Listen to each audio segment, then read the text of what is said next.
Kanalımdan ve mutfağımdan herkese merhabalar. Hamur yoğurma ve açma derdi olmadan tavada incecik hamurlarla şahane bir tatlı tarifi vermek istiyorum. Herkesin kolaylıkla yapabileceği çıtır çıtır tatlı tarifi için ilk olarak şerbetimizi hazırlayarak soğumaya bırakıyoruz. 2 su bardağı toz şeker uygun bir kaba alınır tencereye. Üzerine 2 su bardağı içme suyu eklenir. Çeyrek limonun suyu sıkılarak şeker eriyene kadar karıştırılır. Daha sonra orta ocağın üzerine alınarak 20-25 dakika kıvam alana kadar kaynatılır. Kıvam alan şerbetin altı kapatılarak soğumaya bırakılır. Şerbeti dilerseniz akşamdan hazırlayabilirsiniz.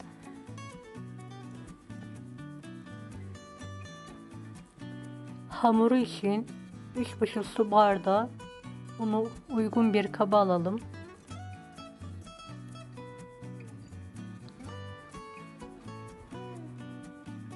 Üzerine 1 tatlı kaşığı tarçın, 1 şimdik tuz, 1 yemek kaşığı toz şeker, 1 yemek kaşığı sirke, çok az kabartma tozu ekleyelim.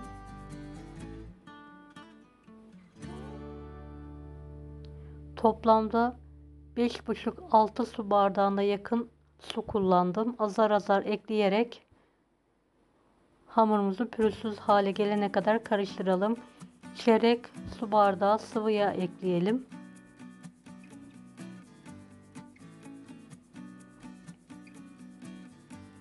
Evet, hamurumuzu pürüzsüz olana kadar karıştırarak pürüzsüz bir hamur haline getirelim.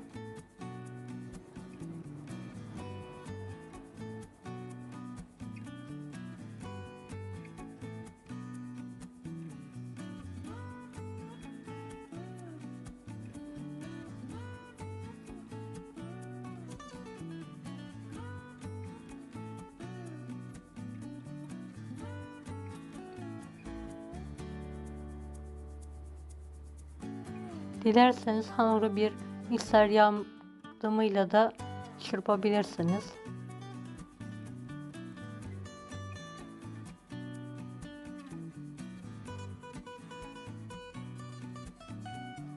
Evet, gördüğünüz gibi akışkan bir hamur hazırladım. Çok koyu kıvamda hamurumuzu hazırlamayalım. İncecik yufkalar yapmamız için kıvamı önemlidir. Uygun bir tavayı ısıtalım. İlk yufkada hafif bir şekilde yağlayalım. 1-1,5 kepçe olacak şekilde hamurdan tavaya dökerek yayalım. Yufkamızı arkalı önlü yüksek ateşle yakmadan kurutarak pişirelim.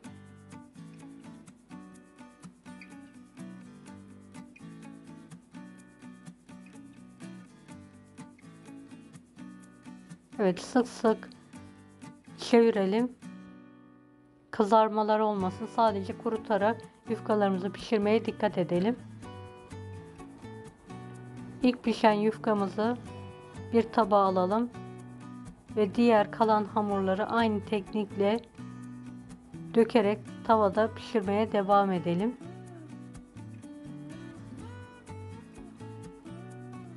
Videomu bu kısma kadar izlediyseniz yorum kısmına herhangi bir emoji bırakırsanız bana destek olmak için sevinirim.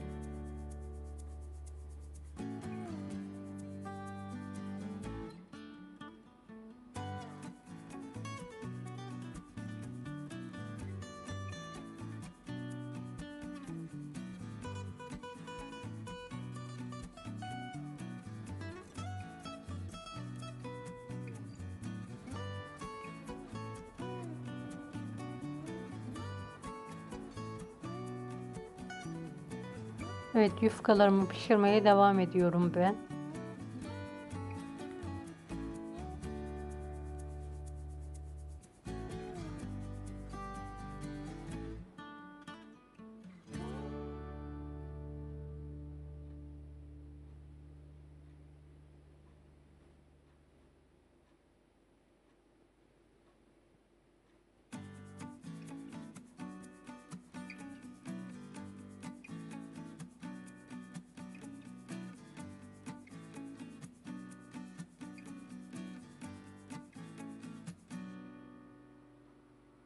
Evet, hazırladığınız yufkaları soğutmamız gerekiyor. Önemli bir püf noktasıdır. Yoksa şekil alırken biraz zorluk alıyor. Düz bir zemine serelim. Yarıya kadar rulo şekilde saralım. Hamurdan bir miktar aldım. Bir fırça yardımıyla kenarına sürüyorum. Bu sayede hamurumuz birleşmiş oluyor. Diğer hamurumu da aynı şekilde rulo sararak kenarına pişmemiş hamurdan sürerek yapıştırıyorum. Ve vere bir şekilde hamurumu kesiyorum. Tatlımızın şekli bu şekilde olacak.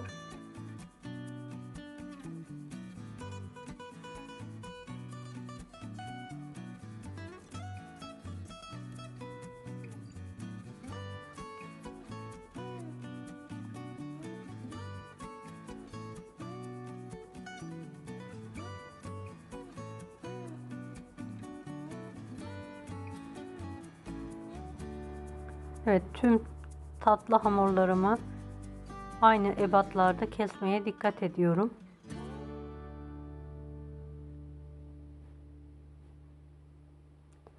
Diğer yufkalarımı da rulo sararak kenarına hamurdan sürerek birleştiriyorum.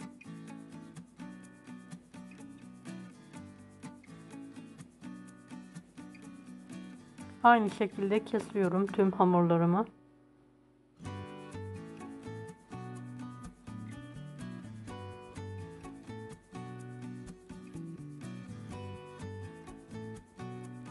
Kestikten sonra kenarlarının kalkmamasına dikkat edelim. Eğer hafif bir kalkma varsa elimizle yapıştıralım.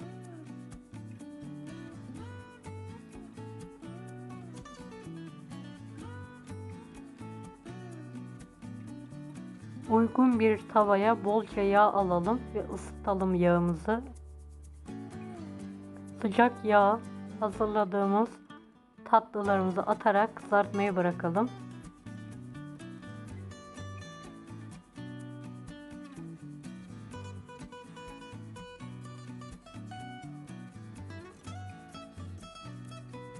Evet, ara ara karıştırarak arkalı önlü nar gibi kızarana kadar kızartmaya dikkat edelim.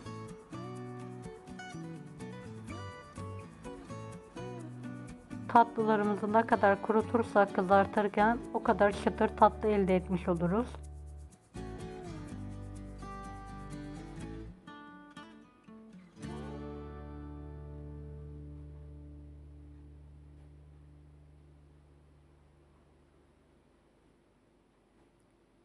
Evet, kızaran tatlılarımızı fazla yağını süzerek soğuttuğumuz şerbetin içine alalım.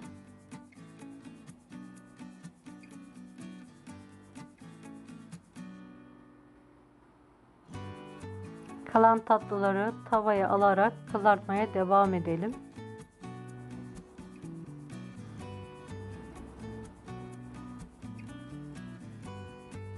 Evet, tatlımızı kaşık yardımıyla her tarafına gelecek şekilde şerbete bulayalım.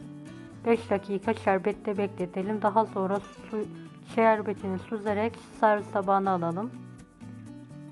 Bu ölçülerden 4-5 tava tatlı çıkıyor.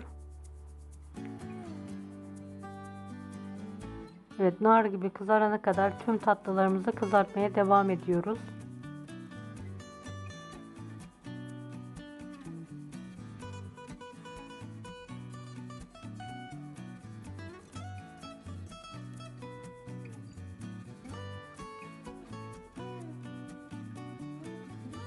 Kızaran tatlılarımızın fazla yağını süzerek direkt şerbetin içine atalım. Soğuk şerbetimizi.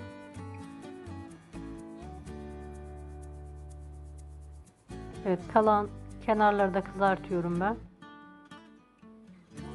Tatlımızı servis tabağına alarak dizelim. Üzerine dilerseniz Antep fıstığı serpebilirsiniz.